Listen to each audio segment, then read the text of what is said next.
कैसे हैं दोस्तों। अगर किसी को ये पता करना है कि राहुल गांधी की वोट अधिकार यात्रा का और बिहार में भाजपा और चुनाव आयोग की मिली भगत से वोट चोरी से चुनाव जीतने के खुलासे का इस देश की 125 करोड़ जनता पर क्या असर है, तो वो बिहार में अमित शाह के कार्यकर्ता सम्मेलन का ये वाला वीडियो देख लें, जहां भाजपा कार्यकर्ता खुद अमित शाह के आगे वोट चोर बोलने लगे। सुना आपने? अभी ये राहुल बाबा यात्रा कर गए ना भाई। यात्रा का विषय क्या था उनका बताओ तो जरा। अरे यार, वोट चोरी नहीं था, मैं बाद में बताता हूं क्या था। बच्चे, बूढ़े, जवान, किसान, यहाँ तक कि भाजपा कार्यकर्ता तक की जुबान पर वोट चोरी की बात चढ़ चुकी है। बिहार में वोट चोरी का करंट ऐसा फैला हुआ है कि उसका जोरदार झटका अमित शाह को भी लग गया। अमित शाह राहुल गांधी की वोट अधिकार यात्रा का नाम पूछना चाहते थे। उनको लगा कि कोई राहुल गांधी की वोट अधिकार यात्रा का नाम बता ही नहीं पाएगा। इससे उनको यह कहने का मौका मिल जाएगा कि देखो, कोई नहीं जानता कि राहुल गांधी की यात्रा थी क्या, उसके बारे में लोगों को पता ही नहीं। शाह ने पूछा, बताओ राहुल गांधी की यात्रा का विषय क्या था? भाजपा कार्यकर्ता बोले, वोट चोरी। अमित शाह हक्के बक्के रह गए। अभी ये राहुल बाबा यात्रा कर गए ना भाई। यात्रा का विषय क्या था उनका बताओ तो जरा। अरे यार, वोट चोरी नहीं था, मैं बाद में बताता हूं क्या था। अमित शाह को कहना पड़ा कि अरे भाई, वोट चोरी उनकी यात्रा का विषय नहीं था, बाद में बताऊंगा। अब अमित शाह इतना झेप गए, इनके सामने सिचुएशन इस तरह की आ गई कि भाई बोलें तो बोलें क्या, करें तो करें क्या। अपने ही मुंह पर अपने ही कार्यकर्ता जब वोट चोरी की बात कहने लगे, तो सोचिए कि राहुल गांधी की यात्रा का असर बिहार में क्या है। हार जीत किसकी होगी, देखिए, ये हमको नहीं मालूम, क्योंकि चुनाव आयोग आज भी उनका ही है। चुनाव आयोग के मुखिया को नौकरी पर आज भी वही रखते हैं, लेकिन वोट चोरी वाली बात लोगों की जुबान पर चढ़ चुकी है, ये तो साफ है। इस वीडियो को आप पूरा देखिए, क्योंकि इसे देखने के बाद आपको समझ में आएगा कि बिहार में भाजपा की स्थिति पिछली बार से बहुत ज्यादा नाजुक कैसे हो गई है। अमित शाह बिहार इसलिए गए थे क्योंकि नीतीश नड्डा से नहीं मिले थे। नीतीश को इस बार बिहार में ज्यादा सीटें चाहिए। भाजपा को लगता है कि नीतीश और नीतीश की पार्टी उम्र की उस ढलान पर पहुंच गए हैं जहां नीतीश की पार्टी को कितनी भी सीटें दे दी जाएं, वो 20 से ऊपर सीटें नहीं जीत पाएंगे। नीतीश कुमार को ज्यादा सीटें देने का मतलब है उतनी सीटों पर सीधे सीधे हार झेलना।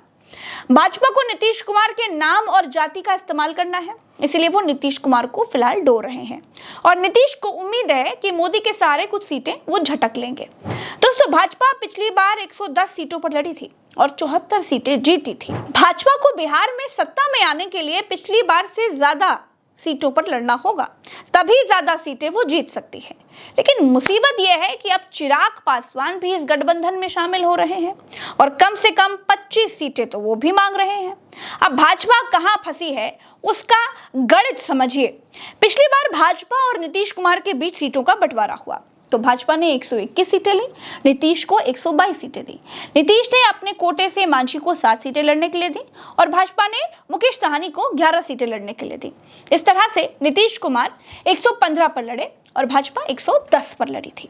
नीतीश कुमार ने 115 पर लड़ करके 43 सीटें जीती और भाजपा ने 110 सीटों पर लड़के 74 सीटें जीती। अब इस सीट बंटवारे में चिराग पासवान भी आ गए हैं। चिराग पासवान को नीतीश कुमार अपने कोटे से सीट देने को तैयार नहीं है। यानी अगर भाजपा अपने कोटे से 25 सीटें देती है तो भाजपा की 110 में 25 कम करने पर बचती हैं 85 सीटें। अगर भाजपा 85 पर लड़ेगी तो 50 ही जीत पाएगी। सीट बंटवारे से ये लड़ाई लड़ने से पहले ही भाजपा की हार दिखाई दे रही है। दोस्तों, आलम यह है कि एनडीए गठबंधन के भीतर कोई दल भी कम सीटों पर लड़ने के लिए तैयार नहीं है। मुकेश साहनी अब तेजस्वी यादव के साथ हैं और उपेंद्र कुशवाहा भाजपा के साथ हैं। भाजपा कभी नहीं चाहेगी कि नीतीश कुमार ज्यादा सीटों पर लड़े और भाजपा से ज्यादा सीटें जीत जाएं। भाजपा ये कभी नहीं चाहेगी कि नीतीश ज्यादा सीटों पर लड़े और ज्यादा से ज्यादा हार जाएं। इससे नुकसान किसका होगा? भाजपा को ही होगा। नीतीश ज्यादा जीते तो भाजपा को नीतीश के नीचे काम करना पड़ेगा।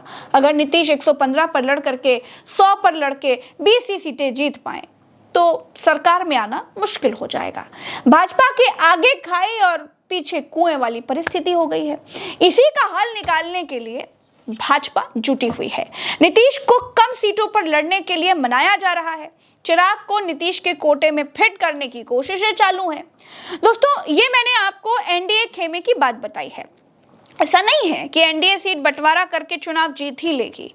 इंडिया ने जो माहौल बिहार में बना दिया है, जिसमें भाजपा कार्यकर्ता तक शाह के मुंह के सामने वोट चोरी की बात कर रहे हैं, वो माहौल भाजपा का सारा गुणा गणित खराब भी कर सकता है। प्रशांत किशोर अलग कमर कस चुके हैं, जो संभवतः भाजपा का ही वोट काटेंगे, सत्ताधारी पार्टियों का ही वोट काटेंगे।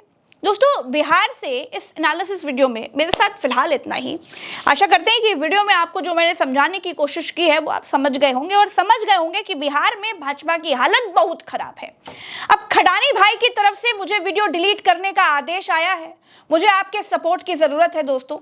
आपको सिर्फ इतना करना है कि आपने चैनल के साथ जुड़ जाना है। ये चैनल आपका ही है, आप हमारे परिवार हैं, तो हमें मजबूत बनाने के लिए इसके साथ जुड़िए और लोगों को जोड़िए, सब्सक्राइब कीजिए।